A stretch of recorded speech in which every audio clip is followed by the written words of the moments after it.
এই মুহররম মাস আল্লাহ তাআলার কাছে অনেক গুরুত্বপূর্ণ একটি মাস। আল্লাহ পাক রব্বুল আলামিন যে মাস নির্ধারণ করেছেন, এটা দুনিয়ার মানুষে মাস নির্ধারণ করে নাই। আল্লাহ পাক রব্বুল আলামিন কোরআনে পাকে বলেন, ইন্না ইদ্দাতাশ শুহুরি ইনদাল্লাহি 12 শাহরান ফি কিতাবিল্লাহ ইয়াওমা খালাকাস সামাওয়াতি ওয়াল আরদ। যে আল্লাহ পাক রব্বুল আলামিনের নিকট এই মাসের গণনা 12টি মাস, 12। যে আল্লাহ পাক রব্বুল আলামিন এই 12 মাসের গণনা কোন দিন থেকে করেছেন? ইয়াউমা খালাকাস সামাওয়াতি ওয়াল আরদ, যেদিন থেকে আল্লাহ আসমান সৃষ্টি করছেন, জমিন সৃষ্টি করছেন, সেদিন থেকে আল্লাহ তাআলা এই 12 মাসের নাম নির্ধারণ করে দিয়েছে। দুনিয়ার কোনো মানুষ নাম নির্ধারণ করে দেয় নাই।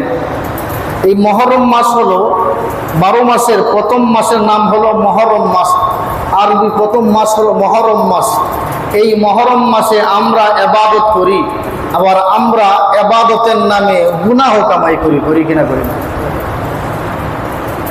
গুনাহ আপনি আমার কামাই হয় অনেক অনেক, যেই গুনাহ অর্জনের কারণে আপনি আমার জন্য জান্নাত হারাম হয়ে যায়, কিন্তু আমরা বুঝতে পারি নাই।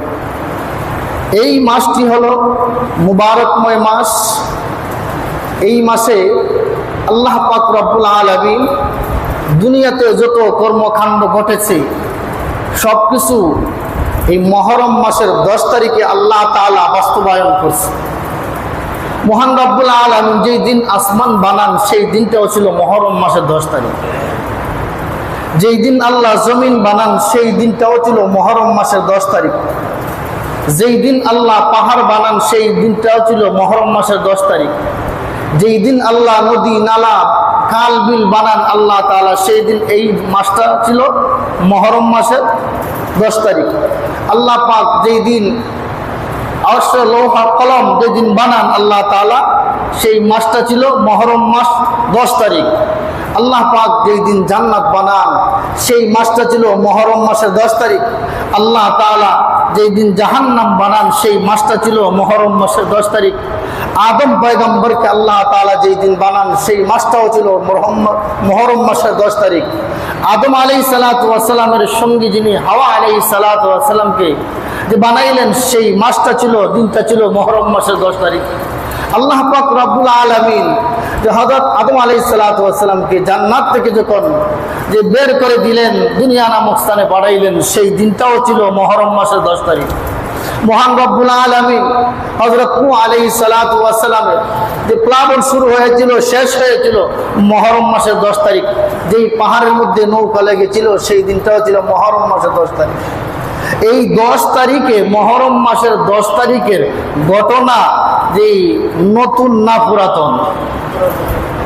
নবীজি দুনিয়াতে আসার আগে থেকে শুরু না পর থেকে শুরু? নবীজি দুনিয়াতে আসার আগ থেকে শুরু।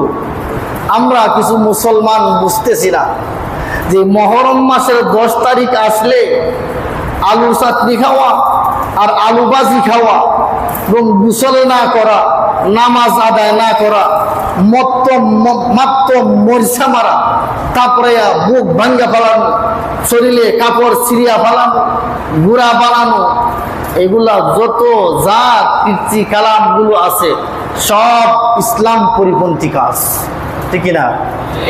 ইসলাম পরিপন্থী কাজ করে, নবীর বিরুদ্ধে, নবীর তরিকাবিহীন কোনো কাজ করে ওই ব্যক্তি আল্লাহ পেতে পারে না, ওই ব্যক্তি নবী পেতে পারে না, ওই ব্যক্তি জান্নাতের ঘ্রাণ পাইতে পারে না।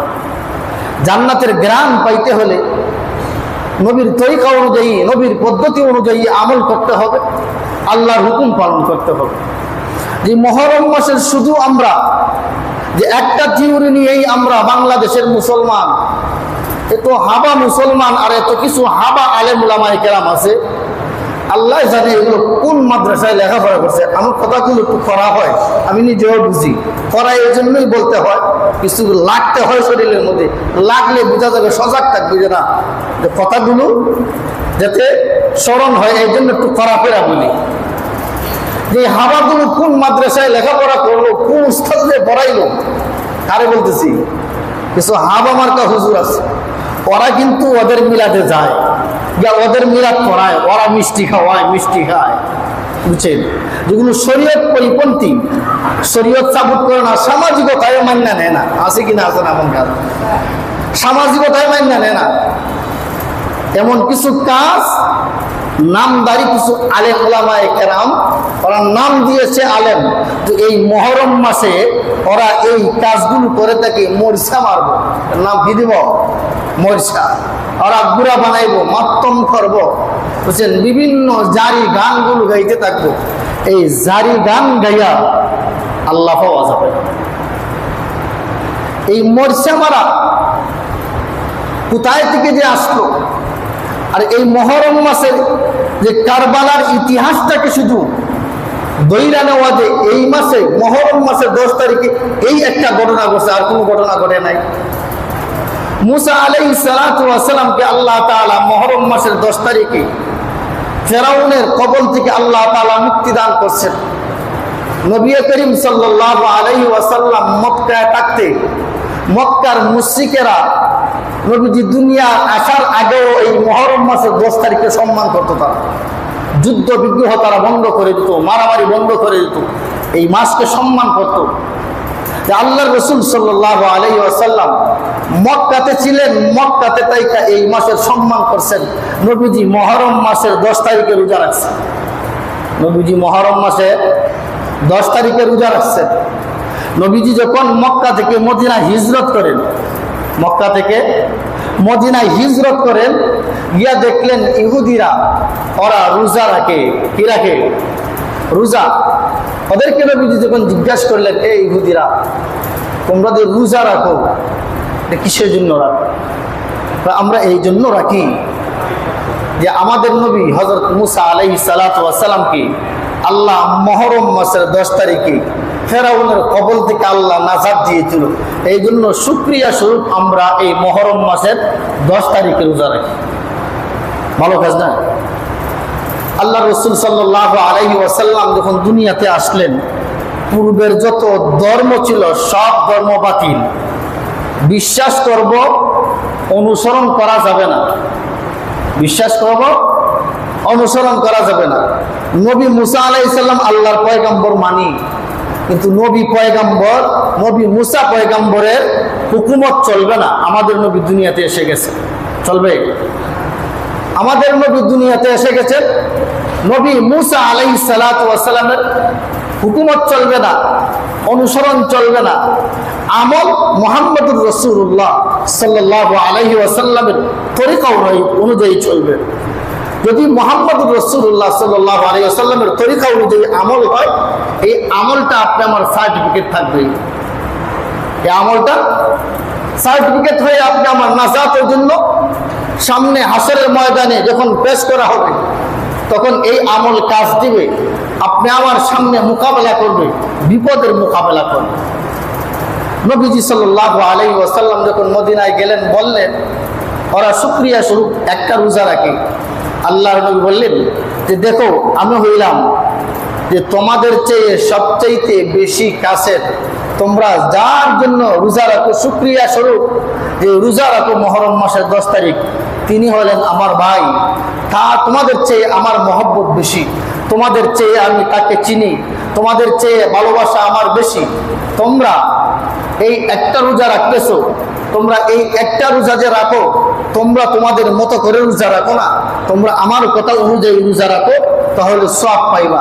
কিছু কিছু গাবরা ডাক্তারা কিছু আসলে ইহুদি, এগুলো ওরা নবী মুহাম্মদুর রাসূলুল্লাহ সাল্লাল্লাহু আলাইহি ওয়াসাল্লামের কথা মানে নাই। ওরা ওদের মতো কইরাই ওরা রোজা একটা রাখতেছিল। আল্লাহ নবী বললেন, তোমরা যখন মানলা না, যারা মুসলমান, আমি নবীকে মুহাম্মদ, আমি নবীকে রাসূল হিসেবে যারা মানছো, তোমাদের জন্য করণীয় হইল তোমরা মুহররম মাসে 2টি রোজা রাখবে। কয়টি রোজা? 2টি রোজা। তারা 10 তারিখে রোজা রাখে। আল্লাহ নবী বলে দিলেন, তোমরা হয়তো মুহররম মাসের 10 তারিখের আগের দিন রাখো, হয়তো 10 তারিখের পরের দিন রাখো। যে 9 তারিখ 10 তারিখ 2টা রোজা রাখো, না 10 তারিখ 11 তারিখ 2টা রোজা রাখো। তাহলে ওদের বিপরীত হয়ে গেল, ওদের বিপরীত হয়ে গেল। তো ওদের ইবাদতের সাথে আমাদের ইবাদতের মিল নাই। আমাদের এবাদত যদি ওদের এবাদতের মতন মিল হয়ে যায়, তাহলে ওই এবাদত দিয়ে রেজায়ে মওলা হবে না, রেজায়ে শয়তান হবে। ঠিক না ঠিক? এখন আমাদের বর্তমান প্রেক্ষাপটে যে সামনে 10 তারিখ আসতেছে, এই 10 তারিখে কিছু কিছু মানুষের পক্ষে শয়তান বেজার হবে, আবার কিছু কিছু মানুষের পক্ষে শয়তান খুশি হবে। তো যাদের পক্ষে শয়তান খুশি হবে ওরা হবে ইহুদিদের অন্তর্ভুক্ত দল, ওরা ইহুদিদের কথা মানলো, নবীজির কথা যারা মানলো না তারা ইহুদি, নবীজির কথা যারা মানছে তারা হলো ইমানদার মুমিন। যারা এইগুলো বর্জন করবে না, বাংলাদেশের মুমিন মুসলমান, সারা পৃথিবীতে যত মুসলমান আছে, যে এই আমলটা যারা বর্জন করবে না, ইহুদিদের মতো তারা আমল করবে, ওই আমল দিয়া, ইহুদিদের আমল দিয়া জান্নাতে যাওয়া যাবে না। ইহুদিদের ঠিকানা যেখানে হবে সেখানে তাদের যেতে হবে। ঠিক না বেটি? আল্লাহ পাক রব্বুল আলামিন কোরআনে কারীমে বলেন, ওয়ালান তারদা আনকাল ইয়াহুদু ওয়ালান নাসারা হাত্তা তাত্তাবিআ মিল্লাতাহুম। আল্লাহ এখানে তাকিদ দিয়ে বলেছেন, কি দিয়ে আল্লাহ বলছেন? লান তারা ওয়ালান তারদা, তারা কখনো তারা আপনার প্রতি কি হবে না, সন্তুষ্ট হবে না। আনকাল ইয়াহুদ ওয়ালান নাসারা, ইহুদি আর নাসারা কখনো বুঝি আপনাকে তারা ভালোবাসবে না, আপনার প্রতি সন্তুষ্ট হবে না। কতক্ষণ পর্যন্ত?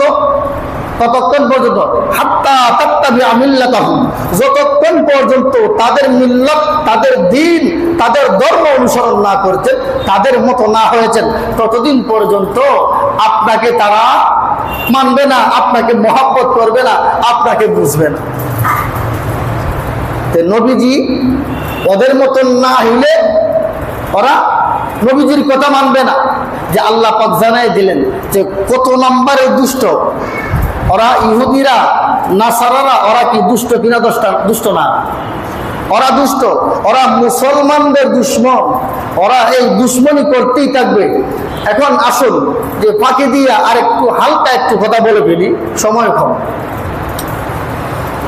এই মহরমের যে 10 তারিখে ঘটনাটা ঘটছে,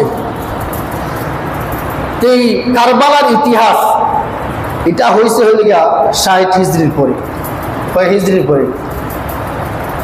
এখন মুআবিয়া রাদিয়াল্লাহু তাআলা আনহু ইন্তেকালের আগেই উনি খেলাফতের কিছু বিষয় আদি নিয়ে, খেলাফতের বিষয় আদি নিয়ে যখন হযরত মুআবিয়া রাদিয়াল্লাহু তাআলা আনহু বিশিষ্ট কিছু সাহাবায়ে কেরামের সঙ্গে পরামর্শ করলেন, সিদ্ধান্ত নিলেন, ওই ইহুদি খ্রিস্টানরা তারা চায় না যে মুসলিম মিল্লাত একত্রে থাকুক, একতাবদ্ধ হয়ে থাকুক, মুসলিমদের যে একতাবদ্ধ যাতে কিয়ামত পর্যন্ত না থাকে, এই ধরনের চিন্তা ফিকির ওরা ইহুদিরা সেই সময় তারা ষড়যন্ত্র করেছিল।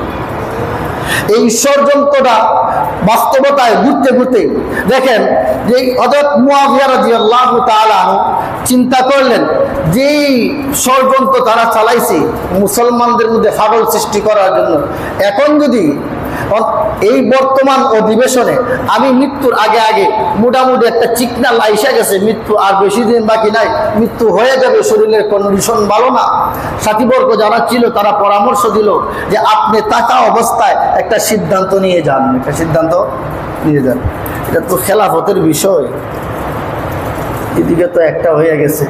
কারণ এই বিষয়ে যদি আলোচনা করতে যাই তাহলে কামা হাক্কাহু যদি আলোচনা করতে হয় তো বাংলাদেশের রাজনীতির উপর এফেক্ট করবে, করবে কিনা করবে না? সমস্ত যা কিছু আছে ইঁদুর কুনগাতার মধ্যে বসা আছে, সব কিছু এগুলো বেরিয়ে আসবে।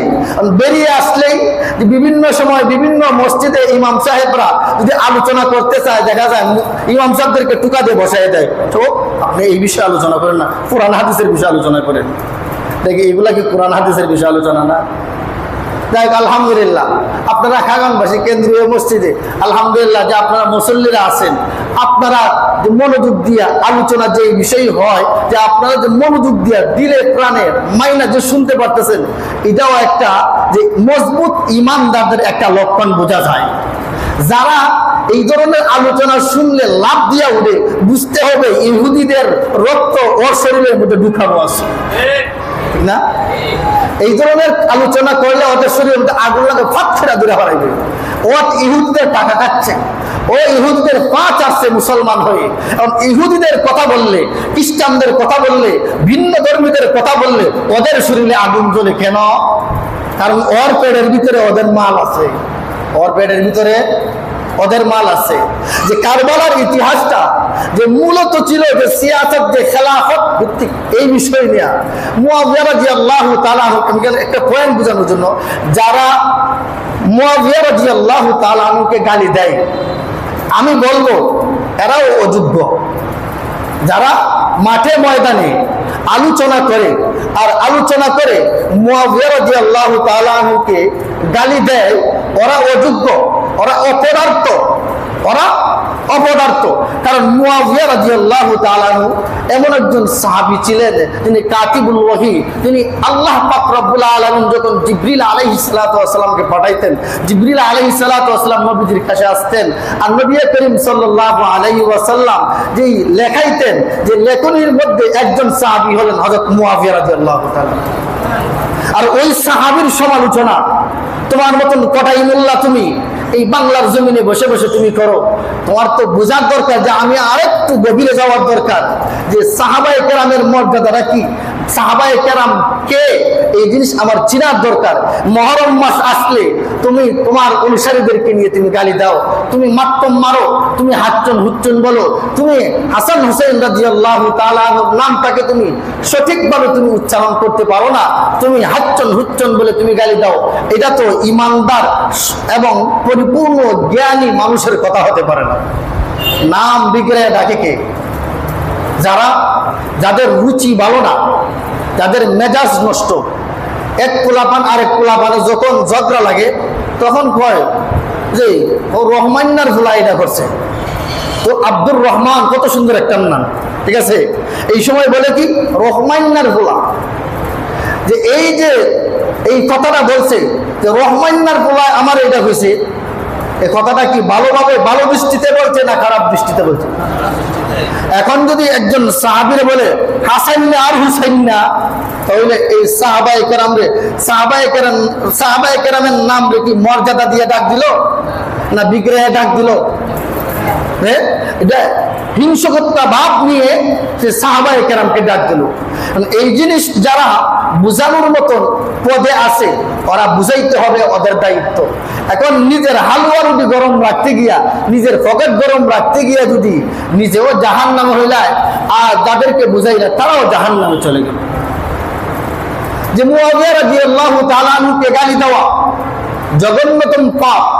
যে হুসাইন রাদিয়াল্লাহু তাআলা আনহুর পক্ষ নেওয়া, হুসাইন রাদিয়াল্লাহু তাআলা আনহু যেমন সাহাবী, হাসান যেমন সাহাবী, হুসাইন রাদিয়াল্লাহু তাআলা আনহু যেমন সাহাবী, সবাই সাহাবী। তাদের মধ্যে ইখতিলাফ যদি থাকে যে সাহাবায়ে কেরাম উভয় সাহাবী, উভয় কি সাহাবী, ওদের মধ্যে যদি দ্বীনি বিষয়ে যদি ইখতিলাফ থাকে ওদের মধ্যে কোনো সমস্যা নাই।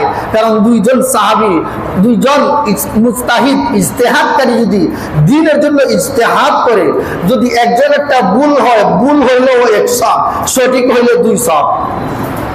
ভুল হইলে কয় সব? 100, আর সঠিক হইলে 200। এখন তুমি এই মাঝে থেকে যে পাশের দিক দিয়া বাম হাত ঢুকাইয়া দিলা, এক সাহাবীকে তুমি মাথার উপরে তুললা, আরেক সাহাবীকে তুমি বকা দিলা, তুমি তো মূর্খতার পরিচয় দিয়েছো, ঠিক না বেটি? মূর্খতার পরিচয় হবে। তুমি যে এই জিনিসটা বুঝো না, না বুঝার একটা প্রমাণ হবে। এই জন্য যে সাহাবায়ে কেরামের মধ্যে যদি দ্বন্দ্ব থাকে, সাহাবায়ে কেরামের যদি ভুল ভ্রান্তি হয়, সাহাবায়ে কেরামের ভুল ভ্রান্তির মধ্যেই উম্মতের যে ভবিষ্যৎ কিয়ামত পর্যন্ত যত সুরাহা আছে, সাহাবায়ে কেরামের ভুল ভ্রান্তির মধ্য দিয়েই উম্মতের সংশোধনী, ঠিক না বেটি? উম্মতের সংশোধন কার মাধ্যমে? সাহাবায়ে কেরামের মাধ্যমে। এই ধরনের যদি তাসামুল যদি না হতো তাহলে এই সংশোধনী জিনিসগুলো আমরা কোথায় থেকে পাইলাম না? সাহাবায়ে কেরামকে গালি দেয়, সাহাবায়ে কেরামকে সত্যের মাপকাঠি মানে না। মুআবিয়া রাদিয়াল্লাহু তাআলা, তো হুসাইন রাদিয়াল্লাহু তাআলা কারবালার ময়দানে শহীদ হয়েছেন 5 হিজরিতে, হ্যাঁ না 60 হিজরির পরে? হযরত মুআবিয়া রাদিয়াল্লাহু তাআলা 60 হিজরিতে ইন্তেকাল করছেন। আর মুআবিয়া রাদিয়াল্লাহু তাআলা আনহু খেলাফতের দায়িত্বটা বুঝাই গেছেন, এই জন্য বিস্তারিত আলোচনা করতেছি না।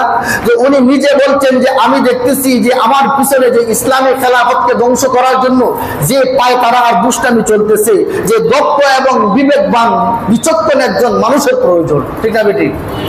কারণ এখন দেখা যাইতেছে যে ইহুদি নাসারা তারা এই যেভাবে ষড়যন্ত্র নিচ্ছে, তারা ইসলামী খেলাফত ধ্বংস করে ফেলবে।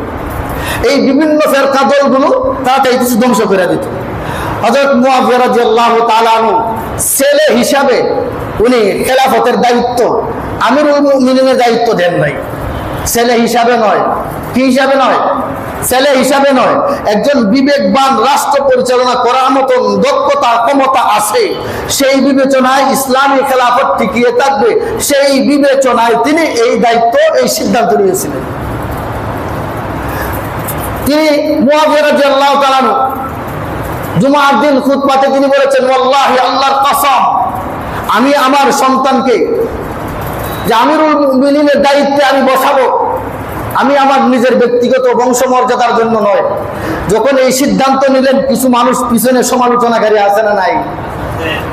এই ধরনের সমালোচনা বাংলাদেশে নাই মনে হয়, আছে? এখন বাংলাদেশে আলোচনা করি তো এই বিষয়ে এই বিষয় মিলাইলে তো এখন লাগবে কাটা গায়ে নুন, কাটা গায়ে লবণ পড়বে কিনা পড়বে না। একদল মানুষ বলতে থাকলো যে উনি স্বজনপ্রীতি করেছেন, রাজতন্ত্র উনি কায়েম করতে চাইতেছেন। মুআবিয়া রাদিয়াল্লাহু তাআলা আনহু জুমার মসজিদে মানুষের সামনে বক্তৃতা দিলেন যে আল্লাহর কসম করে আমি বলছি যে মুসলিম উম্মার ঐক্য যাতে ধরে থাকে, খেলাফত যাতে ঠিক থাকে, সেই জন্য আমি এই সিদ্ধান্ত নিয়েছি। কারো যদি কোনো প্রশ্ন থাকে, ভুল ভ্রান্তি থাকে, প্রশ্ন করতে পারো, বলতে পারো। সেই দিন কেউ দাঁড়ায় নাই। আর এত বড় একজন জলিল কদর সাহাবী, উনি নিজ স্বার্থের জন্য তিনি পরকাল বরবাদ করবেন, এটা কোন আকলদারের কথা? যাদের আকলের মধ্যে কুকুরে প্রস্রাব করছে, ভাইখানা করছে, ওরা বিশ্বাস করতে পারে, ঠিক না বেটি? একজন সাহাবী তিনি পরকাল বরবাদ করে দিবেন দুনিয়ার সামান্য এই নোংরা দুনিয়ার জন্য। এই জিনিস যারা বুঝবো যে ওদের বিবেকের মধ্যে কুকুর প্রস্রাব করছে, ঠিক না বেটি? রাসূলের সাহাবীরা তারা হলেন সত্যের মাপকাঠি। সাহাবায়ে কেরাম আমাদের পথ প্রদর্শক। আল্লাহ পাক রব্বুল আলামিন আমাদেরকে যে দিন দিয়েছেন, দিনটা যাতে আমরা মানতে পারি, আমরা মানার মতন এই ধরনের একটা যোগ্যতা আমাদের তৈরি হতে হবে। তখন সঠিক দিন বুঝতে পারবো, বলতে পারবো, মানতেও আমাদের সহজ হইব। এই মুহররম মাসের 10 তারিখে আমি রোজা রাখবো। আমি কি করব? রোজা রাখবো। হযরত ইবনে আব্বাস রাদিয়াল্লাহু তাআলা আনহু থেকে বর্ণিত, নবী করিম সাল্লাল্লাহু আলাইহি ওয়াসাল্লাম ইরশাদ করেন, মুহররম মাসের 10 তারিখে যদি কেউ রোজা রাখে, বিশ্বনবী মুহাম্মদুর রাসূলুল্লাহ সাল্লাল্লাহু আলাইহি ওয়াসাল্লাম বলেন, কেউ যদি একটা রোজা রাখে মুহররম মাসের 10 তারিখে, আল্লাহ ওই রোজা রাখনেওয়ালাকে 10,000 ফেরেশতা রোজা রাখার সমান সওয়াব দান করবেন। আল্লাহর নবী আরো বলেন, যে ব্যক্তি মুহররম মাসের 10 তারিখে রোজা রাখবে, আল্লাহ ওই ব্যক্তিকে 10,000 হজকারীর সওয়াব তার আমলনামায় দান করবেন। বিশ্বনবী আরো বলেন, যে ব্যক্তি মুহররম মাসের 10 তারিখে রোজা রাখবে, আল্লাহ পাক রব্বুল আলামিন ওই ব্যক্তিকে 10,000 গলা কাটা শহীদ, আল্লাহর রাস্তায় শহীদ হয়েছে, ওই ব্যক্তির যেইভাবে 10,000 ব্যক্তি যেমনি ভাবে আল্লাহর রাস্তায় গলা কাটাইয়া শহীদ হয়েছে, 10 তারিখে মুহররম মাসের 10 তারিখে রোজা রাখলে সেই পরিমাণ সওয়াব ওই ব্যক্তির আমলনামায় দেওয়া হবে। বিশ্বনবী রাহমাতুল লিল আলামিন আরো বলেন, এই 10 তারিখে অনেক ফজিলত রয়েছে। যেই ব্যক্তি এই 10 তারিখে রোজা রাখবে, আল্লাহ 10,000 উমরাকারীর সওয়াব ওই ব্যক্তির আমলনামার মধ্যে দিবে। সওয়াব আছে না নাই? এই দিনে রোজা রাখবো না, এই দিনে হাচ্চুন, এই দিনে হুচ্চুন, এইটা বলবো, কোনটা বলবো? রোজা রাখবো কয়টা? দুইটা। হয়তো 9 তারিখ 10 তারিখ 9 তারিখ রাখবো, 10 তারিখ রাখবো। দেখা যায় 9 তারিখ রাখতে পারলাম না, 10 তারিখ রাখবো, 11 তারিখ রাখবো, 2টা রাখবো। বিশ্বনবী রাহমাতুল লিল আলামিন বলছেন, 2টা রোজার কথা।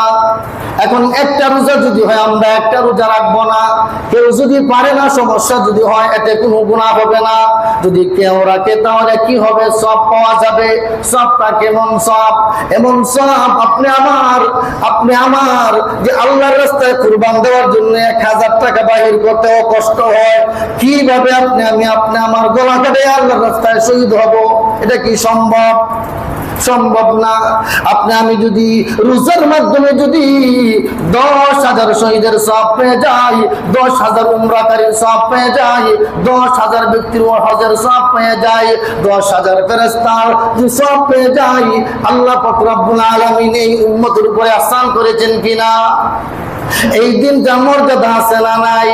আল্লাহর নবী আরো বলেন, ওই আশুরার দিনে 10 তারিখে যদি কোনো এতিম ব্যক্তি এতিম সন্তানদের মাথায় হাত বুলায় দেয়, এতিম সন্তানদের মাথায় হাত বুলায় দেয়, এই হাতের নিচে যত চুল পড়বে, যত এতিমের মাথা পাইবে, যত এতিমের মাথায় হাত দিবে, আল্লাহ ওই ব্যক্তিকে মহান রব্বুল আলামিন সেই পরিমাণ মর্যাদা দান করবেন। এখন আপনাদের প্রশ্ন জানতে পারে, কত এতিমকে খাওয়াই, কত এতিমের মাথায় হাত দেই, এত মর্যাদা তো আমাদের পারে না। এখন তো দেখা যায় আমি তো অবহেলিত অবস্থায় আছি। মহান রব্বুল আলামিন এই মর্যাদাটা তোমার দুনিয়াতে কিছু বাড়ায় দিবে। এই দুনিয়াতে যেটা বাস্তবায়ন হওয়া আপনি আমার জন্য কষ্টদায়ক হয়ে যাবে, ঈমান হরণের কারণ হয়ে যাবে, ঈমান ধ্বংসের কারণ হয়ে যাবে। আল্লাহ অনন্ত অসীম দিনের মালিক, যেই দিন আপনি আমার জন্য রেখেছেন, মৃত্যু হবে আর মৃত্যু হবে, জীবিত হব আর কোনোদিন মৃত্যু হবে না, সকাল হবে কোনোদিন সন্ধ্যা হবে না, এমন জায়গায় সেই দিনের মর্যাদা আল্লাহ পদমর্যাদা বাড়িয়ে দিবে। এই দিনে আমরা কি করব? এতিমদেরকে আমরা খাওয়াবো। আল্লাহর নবী আরো বলেন, যে ব্যক্তি ওই দিন ইফতারকারীকে, কোন একজন ইফতারকারীকে 10 তারিখে রোজা রাখলো, ইফতারকারীকে সে ইফতার খাওয়াইলো, আল্লাহর নবী বলেন উম্মতি মুহাম্মদী সকলকে ইফতার করাইলে যে সওয়াব পাইবে, এক ব্যক্তিকে ইফতার করাইলে সেই দিন তাকে সওয়াব দান করবে। সওয়াব আছে না নাই? এই দিন এই আমলগুলো বাদ দিয়া বলে হাচ্চন হুচ্চন ও ফাতেমা এগুলো বিভিন্ন ধরনের যে কুফরি কথাগুলো বলতে থাকে। আল্লাহ পাক রব্বুল আলামিন সাহাবায়ে কেরামের কথাকে এত সুন্দর করে আল্লাহ কোরআনে নাম নিয়েছেন, কিন্তু আমরা বাংলাদেশের মুসলমান সাহাবায়ে কেরামকে আমরা নাম ভেঙ্গাইয়া ডাকি। নাম ভেঙ্গাইয়া দেখা যাবে না। সাহাবায়ে কেরামের প্রতি আল্লাহ পাক রব্বুল আলামিন সন্তুষ্ট, সাহাবায়ে কেরামও আল্লাহ তাআলার প্রতি সন্তুষ্ট। সাহাবায়ে কেরামের নাম নিতে গেলে রাদিয়াল্লাহু তাআলা আনহু বলতে হয়। আর আমরা এই মুহররম মাস 10 তারিখ পাইয়া আপনি আমার প্রতি বছর নতুন করে যে একটা ঈমান যাওয়ার একটা ব্যবস্থা আমরা করে রাখছি। আল্লাহ তাআলা ওই সমস্ত ভাই বন্ধুদেরকে, মা বোনদেরকে আল্লাহ তাআলা দিনের সঠিক বুঝদান করুক। সকলে বলুন আমিন। এই কুসংস্কারগুলো আমাদের দূর করতে হবে। ফেরেশতারা এসে দূর করবে না, আমাদেরই করতে হবে। আমরা যদি দূর করি দূর হয়ে যাবে। আমরা যদি সুপথে চলি, আল্লাহ বলেন কুল ইন্না হুদাল্লাহি হুয়াল হুদা, যে এই পথটা হলো এটা হেদায়েতের পথ। আল্লাহ পাক যে পথ দিয়েছেন সেটাই হলো হেদায়েতের পথ। এই পথে আপনি চলুন, এই পথে আপনার উম্মত চলে, এই পথে যারা চলবে আল্লাহর সাহায্য পাবে। এই পথে যারা এই পথকে যারা পিছন দিয়ে চলবে আল্লাহর রহমত থেকে তারা সরে গেল। এজন্য ভাই আমরা চেষ্টা করব আল্লাহ তাআলা যেন আমাদের এই মুহররম মাসে 10 তারিখ সামনে আসতেছে। আজকে হয়ে গেল 5 তারিখ, আজকে 5 তারিখ, 5, 6, 7, 8, 9, 10 শনি রবি সোম মঙ্গল বুধ। তাহলে কেউ যদি রোজা রাখে তাহলে 10 তারিখ, এই 9 তারিখ 10 তারিখ তাহলে মঙ্গলবার বুধবার।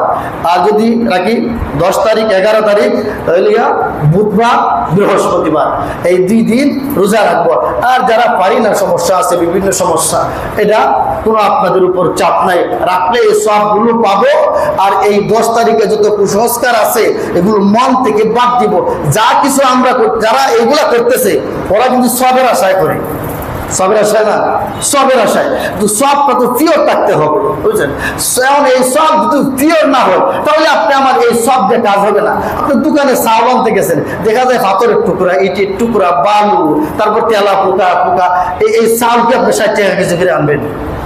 হ্যাঁ, কেন কেন এটার মধ্যে এই ময়লা আবর্জনা থাকার কারণে এটার দাম নষ্ট হয়ে গেছে। এটা পাতিলে কেউ বসাবে না, এটা বাড়িতে নিয়ে গেলেও গাইল শুনবে, রাস্তায় আরেকজনে দেখলেও তবে যে কি তোমার কি চোখ নেই, কি নিয়ে এসে এগুলা, অর্ধেক বালু পাথর কণা আর অর্ধেক চাউল, এটা চলবে না, এটা কি বাদ চলবে না। এই চাউল যদি বাদ না হয়, ঘরের বউ যদি এটা না মানে, আপনি আমার চির ইমান আমল ছাড়া যে আল্লাহর দরবারে এত বড় জান্নাত পাবো, কিভাবে এটা চলবে? এটা কি যুক্তিকতায় আসে? 1 কেজি চাউল যদি আপনার বিবেকে মানে না, তাহলে এত বড় জান্নাত, এত দামি জান্নাত আল্লাহ পাক দিবে, তাহলে পিওর ইবাদত লাগবে কিনা লাগবে না? আল্লাহ তাআলা আমাদেরকে পিওর খালেস ইবাদত করা তৌফিক দান।